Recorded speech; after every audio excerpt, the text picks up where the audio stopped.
Hey everyone, and welcome back to Brian's Horror Corner, or welcome if you're new to my channel. Make sure you hit that subscribe button if you haven't already. It would really help me out, and it'll help you out because you won't miss any of my great horror content that I have planned coming up, including this current 1980s horror movie series where we're taking a look at 1981. And the movie we're going to take a look at today is a very interesting one. It's from my Severin collection, Severin DVD collection.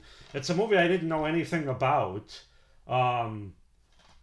But that movie is A Day of Judgment that I have here on the Severin DVD, as you can see. The tagline is The Night He Came to Collect His Own. The Night He Came to Collect His Own. So yeah, A Night of Judgment. Let's just go ahead, or A Day of Judgment, sorry.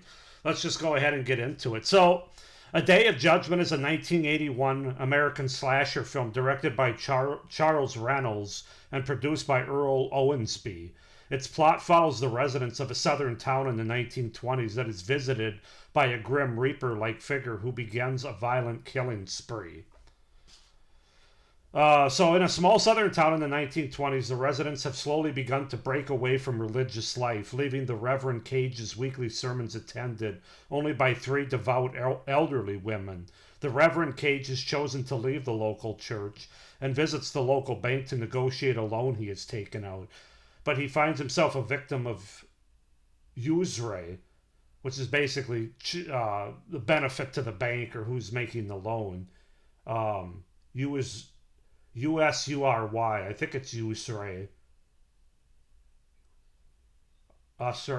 Usury, whatever. Mr. Sharp, the unscrupulous head banker. Later that night, while departing town, the Reverend encounters a cloaked figure on a horseback, brandishing a scythe, passed by him on a covered bridge. The figure resembles that of the Grim Reaper. The following day, Mrs. Fitch, an elderly alcoholic harasses young children playing on her property and also chastises her housekeeper, Alma. When the local sheriff fails to take Mrs. Fitch's complaint seriously, she poisons the children's pet goat, killing it. Meanwhile, George Clay, a local man who runs the service station his elderly parents own, dreams of abandoning his responsibilities. While at work, George openly tells his parents he aspires to sell the family business once they die. George consults Griggs, a local attorney, and tricks his parents into signing a power of attorney so he can sell the station and the family house and send them to live on a poor farm. So yeah, that's kind of the setup and the premise, the beginning of A Day of Judgment from 1981. As far as the cast goes, we have Richard Dedmon as Griggs, Inga Dennis as Missy, William T. Hicks as Sharp, William Gillespie as Mr. Clay, Stan Harden as Hill, Bart Heavner as Craig, Brownlee Davis as Charles Harris, Bloodworth as Sid Martin. Oh, I'm sorry, Brownlee Davis as Charlie, Harris Bloodworth as Sid Martin, and Helene Tyron as Miss Finch. Or Mrs. Fitch. So yeah, that's the setup, the premise, and the cast of the 1981, I guess, slasher movie, A Day of Judgment. This is a very odd movie because they call it an American slasher film. I would say most of the slashing happens in the last 15 minutes of the film. Otherwise, it's more or less a morality tale, a melodrama, if you will, for the first hour and 10 minutes or so. So let's just go ahead and get into it with the things that I liked about A Day of Judgment. I have to say I like the setting in this very small southern community. There's just something kind of creepy and charming about that to begin with. And also the time period. I mean, this isn't set in the 80s like a lot of slasher movies or horror movies during this time. It's set in the 1920s. So you've got the dress, you've got the horse and buggy still happening, the old school cars that are just gassing up for the first time. It's kind of a nice change of pace for a horror movie and for a slasher movie. So yeah, the setting and the time period were the two things that really stuck out to me in a positive way. There is one pretty good kill at the end. It's really the only time that there's any blood or gore in the movie as well. The look of the Grim Reaper type figure that we see is pretty well done, even though they don't focus on him for too long. And they kind of have it where his hat's tipped down, so you can only see part of his face. But for being such a low budget movie that like this didn't go to the theaters; it went straight to video. I thought that was pretty well done, frankly. And he looked kind of creepy, effective in that regard. As I mentioned, the movie does have a weird, quirky charm given the southern atmosphere, the regional acting that's involved, the low budget nature of it. It actually works just a little bit better than it has a right to, frankly, with what they're trying to go for. And then I will say, as somebody as a Christian, not necessarily a practicing Christian, but is familiar with the Christian background, it is an interesting morality tale of Christian values. And I mean, it basically takes the commandments: thou shalt not covet thy neighbor's wife, thou shalt not kill, thou shalt not steal. It pretty much has the characters in this small town do all those things and break all the commandments. So basically, this is a morality tale about a southern town that's left to the church and turned its back on God, frankly, and is sinning on a daily basis. And this Grim Reaper comes to collect his own, as the tagline says. So yeah, I can appreciate that, given my background with it.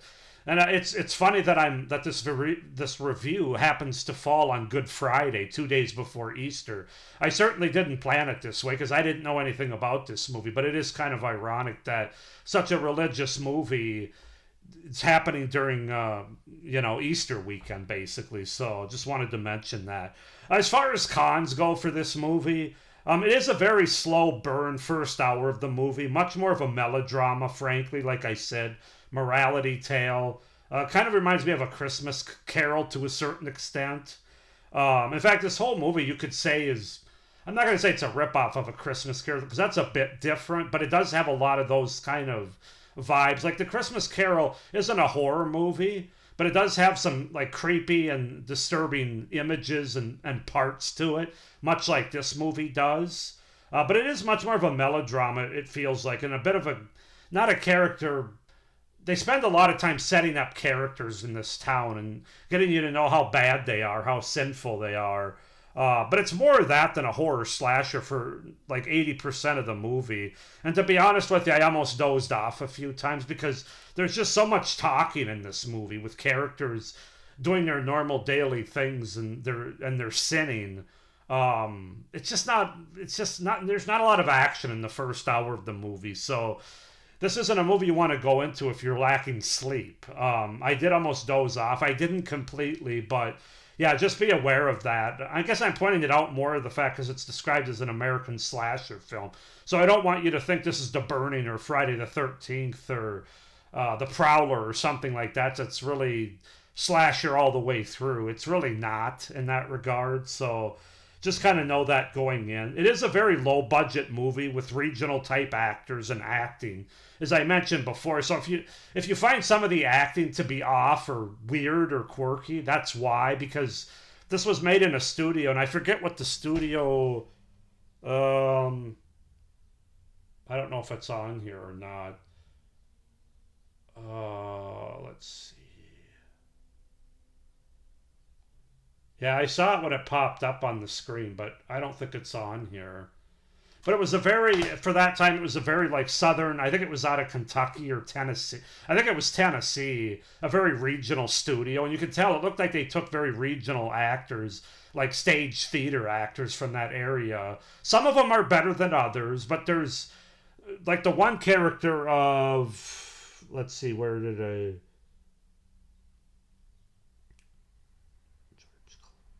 George Clay. He's okay, but his elderly parents that basically sit in chairs, you could tell they came right off the stage for this movie. In fact, it looks like they think they're on the stage yet. So just something to keep in mind. It doesn't totally kill the movie, and you expect the acting not to be top notch for slashers during this time. But the low budget nature, like I said, the regional acting, the kind of silly effects as well. Almost cartoonish effects, especially in the end when they're being led to hell, kind of. If you know, you know. If you've seen, you've seen. You know what I'm talking about. But yeah, that's just something to point out. the low budget nature of it, the regional nature of it. Most of the kills are off screen, with hardly any blood or gore other than the one I mentioned later in the movie. There's no nudity in this movie. There's no swearing. I mean, it's almost like, I don't know how to say this, but it's almost like a Christian religion made this movie. Like I don't want to say the Catholic Church because that'd be a different kind of movie. But it's almost like like some Christian ministers or Christian reverend preachers, whatever you want to call them, got together and decided to make kind of like they started out making a melodrama kind of Christmas Carol sort of movie. Like don't ignore the commandments or sin or bad things are going to happen.